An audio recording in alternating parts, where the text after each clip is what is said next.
नमस्कार, मैं हूं चंदन भारद्वाज और आप देख रहे हैं वर्ल्ड 360।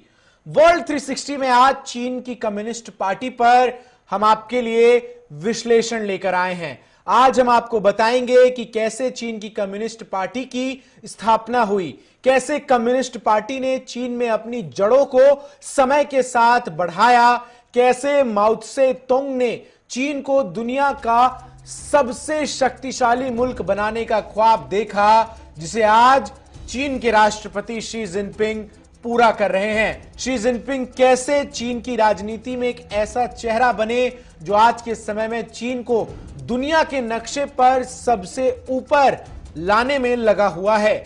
जिनपिंग की लोकप्रियता का आखिर राज क्या है और कैसे चीन और विवाद अब एक पर्यायवाची शब्द हो चुके हैं, तो ये तमाम चीजों का विश्लेषण आज हम आपके सामने रखेंगे, क्योंकि चीन की कम्युनिस्ट पार्टी की स्थापना के 100 साल पूरे हुए हैं। 100 साल हो गए हैं जब चीन की कम्युनिस्ट पार्टी को चीन में बनाया गया, और इस 100 सालों में कितना कुछ कम्युनिस्ट पार्टी का सफर रहा, ये तमाम चीजें आपको हम बताएंगे। और बताएंगे कि 100 साल पूरे होने पर शी जिनपिंग ने कैसे अमेरिका को चिताया, ताइवान को लेकर क्या कुछ कहा। लेकिन आइए सबसे पहले आपको दिखाते हैं कि कैसे चीनी कम्युनिस्ट पार्टी का उदय हुआ, कैसे किसानों और मजदूरों के लिए बनी एक पार्टी समय के साथ देश की राजनीति की एकमात्र राजनीतिक पार्टी बनकर रह गई।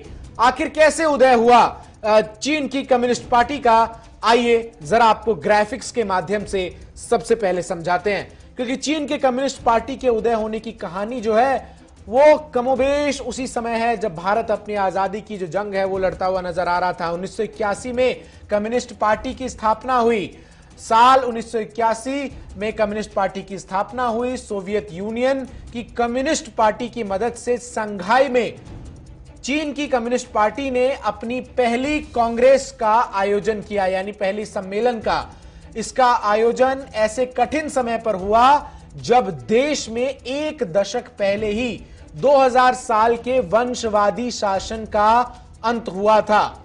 शुरुआती कांग्रेस में माओ त्से तुंग हुनान प्रांत का प्रतिनिधित्व करते थे।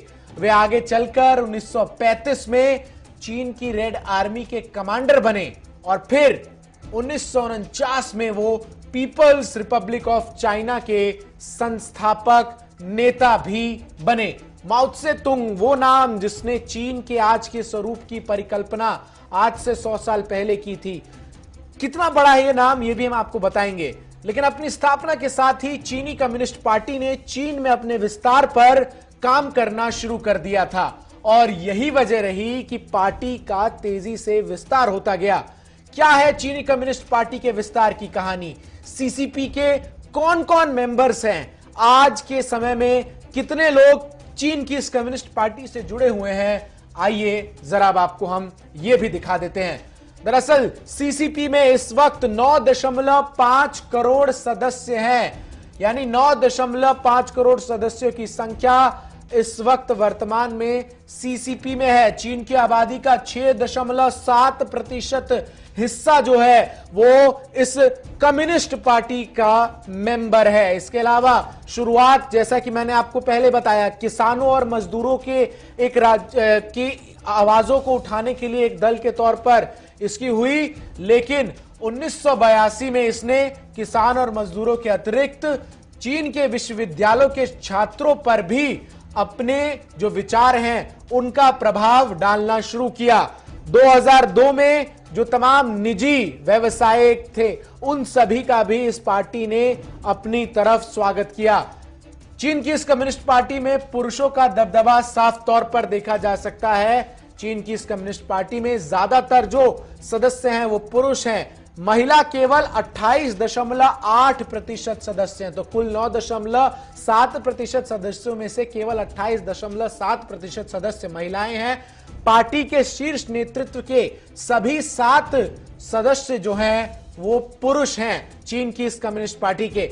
इसके अलावा चीन की इस कम्युनिस्ट पार्टी में 7.3% जातीय अल्पसंख्यक समुदाय के सदस्य भी हैं। तो ये उस तरीके का ढांचा है जिस पर चीन की एक कम्युनिस्ट पार्टी बनी हुई है। लेकिन अब आइए आपको बताते हैं कि चीन आज जिस स्वरूप में है इसको ऐसा देखने का ख्वाब चीन की कम्युनिस्ट पार्टी के संस्थापक माओ त्से तुंग ने किया था। आखिर कौन है माओ त्से तुंग और किस तरीके से इन्होंने चीन को एक विश्व का सबसे शक्तिशाली राष्ट्र बनाने की नींव डाली, इसका सफर आपको दिखाते हैं। और ये वही माओ त्से तुंग है जिनको आम बोलचाल की भाषा में माओ कहा जाता है।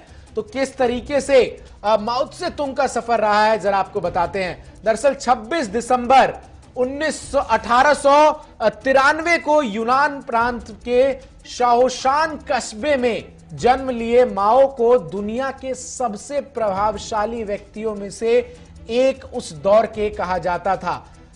टाइम्स पत्रिका, जो कि विश्व की सबसे मशहूर पत्रिकाओं में से एक है, उसने 20वीं सदी में 100 सबसे प्रभावशाली व्यक्तियों की सूची में भी माओ का नाम शामिल किया था। चीन के लोग जो हैं वो ये मानते हैं कि माओ जो है वो चीन के सबसे महान प्रशासकों में से एक रहे हैं। उनका मानना है कि माओ ही वो शख्स हैं जिन्होंने अपनी नीति और कार्यक्रमों के माध्यम से आर्थिक, तकनीकी और सांस्कृतिक विकास के साथ चीन को दुनिया का एक प्रमुख शक्ति बनाने में अपनी महत्वपूर्ण भूमिका निभाई। हालांकि माओ की एक भयानक गलती की वजह से करोड़ों लोग मारे भी गए थे। दरअसल 1958 में माओ ने एक अभियान शुरू किया था जिसे 4 पोस्ट कैंपेन के नाम से जाना जाता है। इसके तहत उन्होंने 4 जीव, मच्छर, मक्खी, चूहे और गौरैया को मारने का आदेश दिया था। हालांकि बाद में उनका यह दांव उल्टा पड़ गया, जिसकी वजह से चीन में एक भयानक अकाल पड़ा और लोग भूखमरी के शिकार हुए। माना जाता है कि उस वक्त भूखमरी से करीब 1.50 करोड़ लोगों की चीन में मौत हुई थी। अब जरा माओ से हम आ जाते हैं आज के चीन की तरफ। माओ ने जो सपना देखा उसे साकार चीन के इस वक्त के राष्ट्रपति करते हुए नजर आ रहे हैं। कौन है शी जिनपिंग और कैसे शी जिनपिंग चीन की राजनीति का सबसे बड़ा व्यक्ति बन जाता है? कैसे शी जिनपिंग चीन का पर्यायवाची बन जाते हैं? कैसे हुआ आखिर शी जिनपिंग का उदय? अब आइए जरा आपको शी जिनपिंग के बारे में बताते हैं। दरअसल वर्ष 1953 में बीजिंग में शी जिनपिंग का जन्म होता है। साल 1953 भारत की आजादी के बाद शी जिनपिंग का जन्म हुआ। उनके पिता शी जोकवान जो थे वो कम्युनिस्ट पार्टी के संस्थापक सदस्यों में से एक थे। 1962 में पार्टी विरोधी गतिविधियों के कारण उनके पिता को जेल भी हुई, पार्टी से कई बार निष्कासित भी किया गया। 15 साल की उम्र में शी जिनपिंग को ग्रामीण क्षेत्र में कठोर परिश्रम की सजा के तौर पर भेजा गया, जहां उन्होंने चीन के लोगों की समस्याओं को जानने की कोशिश की। साल 1974 कम्युनिस्ट पार्टी से शी जिनपिंग जुड़े। अपने पिता की इस पार्टी में, जिसके वो संस्थापक सदस्य थे, वो जुड़े और 1974 से लेकर 2012 तक उन्होंने इस पार्टी में अलग अलग पदों पर काम करते हुए आखिरकार 2012 में चीन के राष्ट्रपति के तौर पर शपथ ली। कम्युनिस्ट पार्टी के वो इस वक्त महासचिव हैं और केंद्रीय सैन्य आयोग के अध्यक्ष भी हैं। ये शी जिनपिंग का बायोडेटा है जो हमने आपके सामने रखा। लेकिन अब बड़ा सवाल यह है कि आखिर शी जिनपिंग की लोकप्रियता कैसे चीन में इतनी बढ़ी? कैसे शी जिनपिंग चीन ही नहीं बल्कि दुनिया के सबसे बड़े राजनेताओं में से एक आज के समय में कहे जाते हैं, गिने जाते हैं? जरा ये बताते हैं हम आपको, क्योंकि शी जिनपिंग के बारे में जब हम आपको संपूर्ण विश्लेषण के तौर पर चीजें दिखा रहे हैं तो किस तरीके से शी जिनपिंग ने अपने राजनीतिक द्वंद्वियों को किस तरीके से शासन किया चीन में, यह भी जानना बहुत जरूरी है। तो जरा जिनपिंग की बढ़ती लोकप्रियता के बारे में आपको बताते हैं। शुरुआत से ही लोकप्रियता उनकी बढ़ती गई। भ्रष्टाचार विरोधी छवि जो था उसको लेकर उनकी चीन में खूब वाहवाही हुई। विकास के लिए समर्पण उनका चीन के लिए देखा गया। विपक्ष पर सख्ती से नियंत्रण के कारण ही शी जिनपिंग ने खुद को चीन की राजनीति में 2012 से 2021 अब तक प्रासंगिक बना रखा है। इसके साथ ही साथ अपने प्रतिद्वंदियों का दमन का भी आरोप जो है वो शी जिनपिंग पर समय दर समय लगता हुआ आया है। तो शी जिनपिंग की बढ़ती लोकप्रियता के तमाम कारणों में से कुछ कारण यह भी है कि उन्होंने अपने तमाम वफादार साथियों को महत्वपूर्ण पदों पर बिठाया। One belt one road initiative Xi Jinping के ही दिमाग की उपज है। वैश्विक नेताओं में आज शी जिनपिंग की गिनती की जाती है और सबसे बड़ा कि पार्टी के अनुशासन पर शी जिनपिंग ने ध्यान केंद्रित करते हुए किसी भी तरीके से अनुशासनहीनता को बर्दाश्त नहीं किया और कई बड़े अहम लोगों पर भी कार्रवाई करने में शी जिनपिंग जो है वो नहीं कतराए। तो शी जिनपिंग की बढ़ती लोकप्रियता की वजह हमने आपको बताई। दरअसल आज हम ये पूरा विश्लेषण आपके लिए इसलिए लेकर आए हैं क्योंकि चीन की कम्युनिस्ट पार्टी की स्थापना के 100 वर्ष पूरे हो गए हैं और इस मौके पर कैसे शी जिनपिंग ने दुनिया को चिताया और कैसे शी जिनपिंग ने पार्टी ने अपने 100 साल के जश्न को पूरी दुनिया के सामने प्रदर्शित किया, इस रिपोर्ट के जरिए देखिए।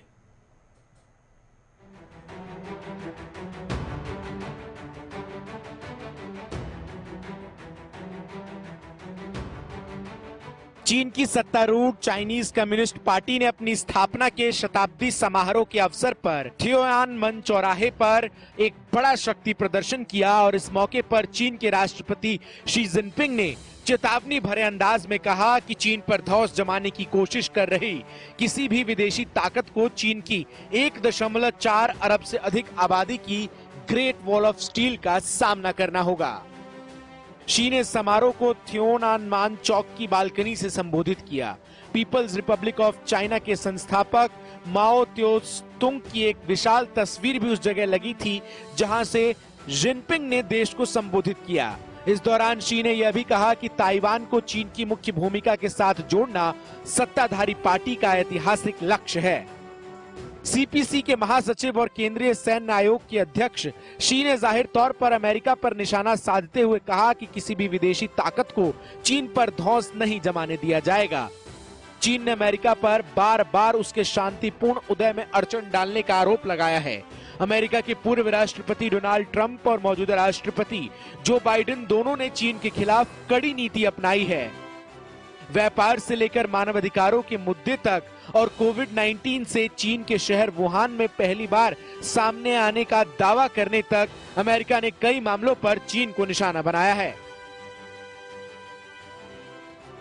चीन के लोग किसी भी विदेशी ताकत को उन्हें धमकाने, उत्पीड़ित करने या अपने अधीन करने की अनुमति कभी नहीं देंगे। ऐसा करने की कोशिश करने वालों को 1.4 अरब से अधिक चीनी लोगों की विशाल दीवार से टकराना होगा। हमने कभी किसी अन्य देश के लोगों को परेशान, उत्पीड़ित या अपने अधीन नहीं किया है और ना ही हम कभी ऐसा करेंगे। उसी तरह हम कभी भी किसी विदेशी ताकत को हम पर धौंस नहीं जमाने देंगे, हमें दबाने का अवसर नहीं देंगे।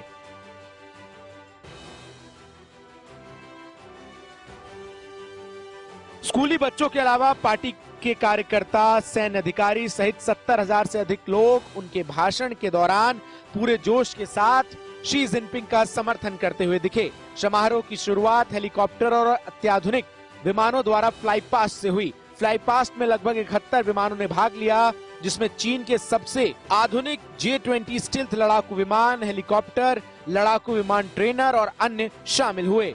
इस कार्यक्रम का सीधा प्रसारण भी चीन के तमाम समाचार चैनलों पर किया गया। एकजुटता का प्रदर्शन करते हुए शी के पूर्ववर्ती हू जिनताओ और पूर्व प्रधानमंत्री वेन जियाबो सहित पार्टी के कई पूर्व और वर्तमान शीर्ष नेताओं ने भी समारोह में शिरकत की। सीपीसी के महत्वपूर्ण नेता करार दिए गए शी को माओ के बाद पार्टी का सबसे शक्तिशाली नेता माना जाता है। उन्होंने माओ शैली का ही एक ग्रे रंग का सूट पहन रखा था, जैसे कि माओ तुसंग ने 100 साल पहले पहना था। वहीं ताइवान को लेकर राष्ट्रपति जिनपिंग ने कहा कि ताइवान के मामले का समाधान करना और चीन के पूर्ण एकीकरण को साकार करना एक ऐतिहासिक लक्ष्य है और सीपीसी इसको लेकर पूरी तरह प्रतिबद्ध है।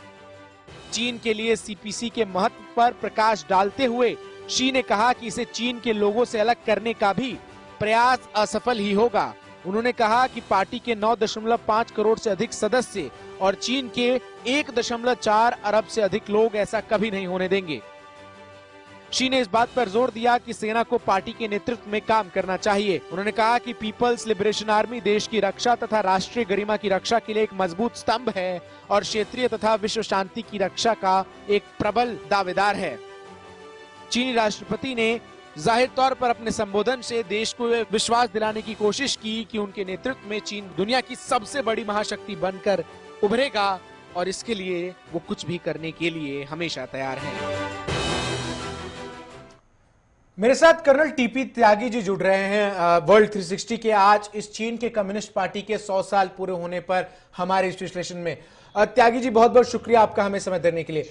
सर मेरा सवाल सीधा, अभी हमने वो रिपोर्ट भी दिखाई कि किस तरीके से कल शी जिनपिंग ने चीन की जनता के सामने अमेरिका समेत पूरे विश्व को जिताया। 100 साल पूरे हुए हैं कम्युनिस्ट पार्टी के। किस तरीके से आप कल जो बातें शी जिनपिंग ने अपनी संबोधन में कही हैं उसको देख रहे हैं, और दुनिया को इसे कितनी सीरियसली लेना चाहिए? दुनिया को इसे बिल्कुल सीरियसली नहीं लेना चाहिए। जो बातें उन्होंने कही है वो झूठ है, और जो बातें उन्होंने कही है वो डर के कही है। मैं आपको एक एक दो उदाहरण देता हूँ। डर के कही है क्यों? पहला, ये कम्युनिस्ट पार्टी ऑफ चाइना की 100वीं सालगिरह थी। चिल्ला चिल्ला कर लोग इस बात को कह रहे थे कि हम अपनी 100वीं वर्षगांठ को यादगार बनाने के लिए और वन चाइना पॉलिसी को पूरी तरह स्थापित करने के लिए ताइवान को चाइना में मिलाएंगे, और करीब 6000 से ज्यादा उन्होंने ताइवान की एयर स्पेस में घुसे, उसको ब्रीच किया। क्या हुआ? क्या ताइवान मिल गया चाइना में? नंबर 2, वियतनाम में साउथ चाइना के अंदर ऑयल एक्सप्लोरेशन के ऊपर चाइना ने रोक लगा दी। हिंदुस्तान ने वियतनाम का साथ दिया। वियतनाम ने ऑयल एक्सप्लोर किया साउथ चाइना सी में, चाइना देखता रहा। कहां गई थी उसकी हेवड़ी? हर बात के ऊपर एक ये कहना कि मैं 140 करोड़ चीनियों की लोहे की या स्टील की दीवार से लोगों का सर टकरा कर तोड़ दूंगा, वहां ब्लड शेड कर दूंगा, ये उनके डर का प्रतीक है। अब मैं झूठ पे आता हूँ। वो कहते हैं कि हमने दूसरे देशों पर कभी कब्जा नहीं किया, हम शांति प्रिय हैं। हमने, अब सवाल यहाँ से उठता है, अगर ये शांति प्रिय थे तो गलवान में क्या वहां पे गीता पढ़ने गए थे? जी। और अगर ये कहते हैं कि हमने दूसरे देशों पे कब्जा नहीं किया, तो क्या ये सच नहीं है कि आज चाइना ओरिजिनल 42% है और 58% वो दूसरे देशों की कब्जाई हुई जमीन है, चाहे उसमें तिब्बत शामिल हो या जिंजियांग शामिल हो। लिहाजा मैं ये मानता हूँ कि चीन के प्रेसिडेंट की 100वीं वर्षगांठ पे दी गई स्पीच के अंदर दोनों चीजें हैं, झूठ भी है और डर भी है। ठीक है सर। और दुनिया को इस, ठीक है, आपने बड़े इंपॉर्टेंट पॉइंट उठाया है। दरअसल चीन में 100वीं वर्षगांठ को लेकर चीनी प्रशासन जो है वो इस बात को दिखाने की कोशिश कर रही थी कि देश की जनता खुश है, लेकिन चीन एक ऐसा देश रहा है जो विवादों के साथ हमेशा से बना रहा है, और इसका सबसे बड़ा उदाहरण यह है कि तकरीबन अपने सभी पड़ोसी देशों के साथ चीन की इस वक्त अनबन चल रही है।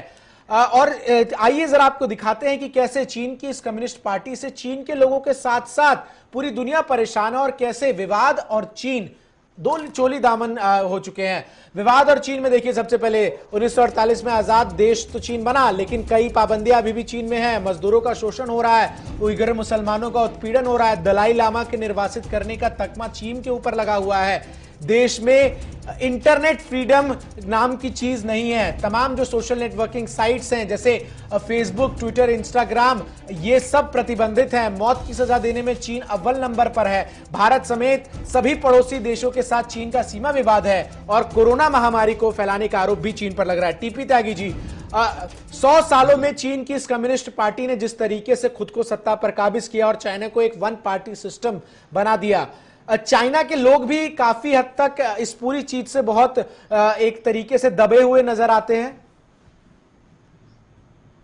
देखिए, चाइना के जो आम लोग हैं वो तो इस बात से खुश हैं कि चाइना के अंदर प्रॉस्पेरिटी आई है, जो उसने वादा भी किया था। और जो सच बात है वो सच है कि प्रॉस्पेरिटी आई है, और ये सच है कि चाइना की इकोनॉमी बेइंतहा बड़ी है इस कोविड पीरियड में भी, और आज वो देश की नंबर 2 की इकोनॉमी है। लेकिन वो जो प्रॉस्पेरिटी आई वो किस कीमत पे? वो इस कीमत पे कि वुहान लेबोरेटरी के डॉक्टर्स को गायब कर दिया गया। वहां के जो जर्नलिस्ट हैं, उन जर्नलिस्ट में से कोई अगर आवाज उठाता है तो उसका पता ही नहीं लगता कहाँ चला जाता है। वहां पे इस किस्म के कानून बने हुए हैं कि किसी भी घर में जाके आप उसे 15 दिन के लिए गायब कर सकते हैं। ऐसे कानून बने रहने के बाद अब झूठ देखिए, और ये ऐसा झूठ जो कल ही पकड़ा गया। क्या वो ये कहता है कि मैं 2049 तक अपने देश को एक वर्ल्ड क्लास आर्मी दूंगा और मैं स्ट्रेटेजिक सपोर्ट फोर्स के जरिए साइबर, स्पेस, इलेक्ट्रॉनिक सभी तरह के वारफेयर में और सभी तरह की आईटीज के अंदर नंबर 1 हुआ। यहां तक तो हमने माना। फिर वो ये कहता है कि 2049 में China will be the biggest democracy. अब इस पे हंसी आएगी कि नहीं आएगी? बिल्कुल। चाइना अपने आप को डेमोक्रेसी बनाएगा 2049 में, जो आज अपने लोगों का आता पता नहीं देता। तो ये पूरा का पूरा। सर मेरा एक और बड़ा इंपॉर्टेंट सवाल है, माओ ने जिस चीन का सपना देखा, क्या जिनपिंग उसी चीन को पूरा कर रहे हैं या माओ के उस चीन से आगे अब जिनपिंग इसको लेके जा रहे हैं? देखिए, माओ ने जो सपना देखा उसने ये कहा था, the power flows from the barrel of a gun, यानी कि उसने गोली का सपना देखा। ये वो कहते तो हैं लेकिन कर नहीं सकते। ये अपने उस फिलॉसफी के ऊपर चल रहे हैं कि झूठ फरे बता के इतना कुछ फैला दो पूरी दुनिया में कि लोग बगैर गोली चलाए आपको समर्पण कर दे। अब इससे बड़ी शर्मिंदगी क्या होगी कि हमारे तेजस एयरक्राफ्ट का 2013 का वीडियो, उसे वो अपने J-10 का बता के एक लेजर गाइडेड बम को गिरते हुए दिखा रहे हैं। वही पोजीशन, वही लोकेशन, वही वेल्डिंग, वही शेप, वही कलर। अब क्या करें इसे? और इससे पहले पकड़ा गया था जब उसने बॉलीवुड या हॉलीवुड की कुछ पिक्चर्स के सीन अपने वीडियो में दिखाए थे अपने लोगों की जाबाजी दिखाने के लिए। तो ये टोटली प्रोपेगेंडा के ऊपर आधारित है। सर, ताइवान को लेकर भी कल राष्ट्रपति ने साफ तौर पर ताइवान की समस्या से अमेरिका पूरी तरीके से ताइवान के साथ हमें नजर आता है। लगातार अमेरिका ने कहा है चीन को, लेकिन इसके बाद भी अगर चीन इतने बड़े मौके पर वहां के राष्ट्रपति मंच से इस बात की घोषणा करते हैं, तो कहीं ना कहीं क्या ये चीन अपनी विस्तारवादी नीति के पंख आने वाले 4 से 5 से 10 सालों में और फैलाने वाला है, इसकी तरफ एक इशारा है? अगर कोई डरता है तो डराया जाना निश्चित है। अगर कोई नहीं डरता तो कुछ नहीं कर सकता। अगर साहस बाजार में बिकता होता तो चीन सबसे पहले खरीदता। अगर चीन में साहस होता तो वो ताइवान को अपनी 100वीं वर्षगांठ से पहले मिलाने के बाद ऐलान करता कि हाँ, अब ये 100वीं वर्षगांठ यादगार नहीं, क्योंकि ये मुद्दा आज का नहीं है। ये मुद्दा 1949 से तब का है, जब शेख वहां से भाग के गए थे। उस समय तो उसकी नेवी इतनी ताकतवर नहीं थी। आज उसकी नेवी अमेरिका का मुकाबला कर रही है, उसके बावजूद वो ताइवान को एक छोटे से द्वीप को नहीं ले पाया। अब आपको समझ में आता है कि दिखाना कुछ और है। अब दिखाने के ऊपर जो गलत चीजों के विश्वास करने लगे, ऐसी दुनिया के बारे में मैं क्या कहूं। लेकिन मैं तो इतना जानता हूं कि जो कुछ बताया जा रहा है उसमें से 10% भी सच नहीं है। भारत को लेकर कुछ नहीं बोले शी जिनपिंग, ऐसा क्यों था त्यागी जी? बोलेंगे अभी नहीं। भारत को लेकर बोलेंगे कैसे? क्योंकि भारत के साथ तो वो मित्रता का ढोंग करना चाहते हैं, लंबे समय से कर रहे हैं। और अभी भी उनको ये मालूम है कि कहने को चाहे ये कहें कि अमेरिका बड़ा है, रशिया बड़ा है, लेकिन वो ये जानते हैं कि जब चीन ने गुस्ताखी की तो कोई एक देश जो पहली बार सीना तान के उसके खिलाफ खड़ा हुआ वो भारत था। और उसका रिजल्ट ये हुआ कि वियतनाम हो, फिलीपींस हो, ताइवान हो, मलेशिया हो, इंडोनेशिया हो, ये सारे कंट्री भारत के नेतृत्व में करीब करीब चीन के खिलाफ हो गए। और तो और थाईलैंड ने भी भारत का साथ दिया। ऐसे में उसे मालूम है कि भारत के साथ कुछ करना कितना नुकसानदायक होगा। और दूसरी बात, अब उसने कोशिश की कि चलो मैं अपने 4 एयर बेसिस जो हैं उनको एक अनप्रेसिडेंटेड एक्सीलरेशन के साथ एयर कैपेबिलिटी बढ़ा लेता हूँ, अंडरग्राउंड टनल बनाई, अपने एयरक्राफ्ट ठीक है सर, वहां पे तैनात जी जी जी जी जी बहुत बहुत शुक्रिया सर, समय की मेरे पास कमी है, आपने विस्तार से तमाम चीजों को लेकर अपनी बात रखी। तो चीन की कम्युनिस्ट पार्टी के 100 साल पूरे होने पर आज विश्लेषण लेकर हम आपके सामने आए थे। अब मुझे दीजिए इजाजत, खबरों का सिलसिला लगातार जारी है।